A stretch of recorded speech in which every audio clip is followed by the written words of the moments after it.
Muito em breve vai sair uma notícia de um povo que desapareceu. Era um povo muito humilde que aqui muito sofreu.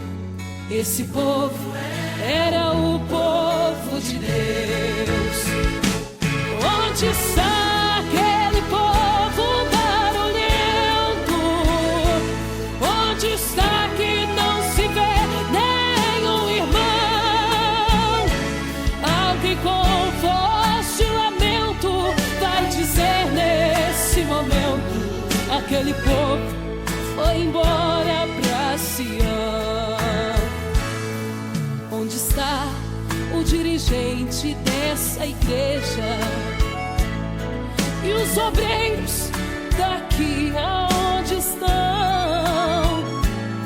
A mensagem que pregavam, muitos tristes se alegravam. Eles também foram embora pra Sião.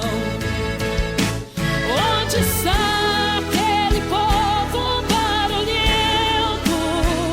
Onde está que não se vê nenhum irmão? Alguém com voz de lamento vai dizer nesse momento: aquele povo foi embora pra Sião.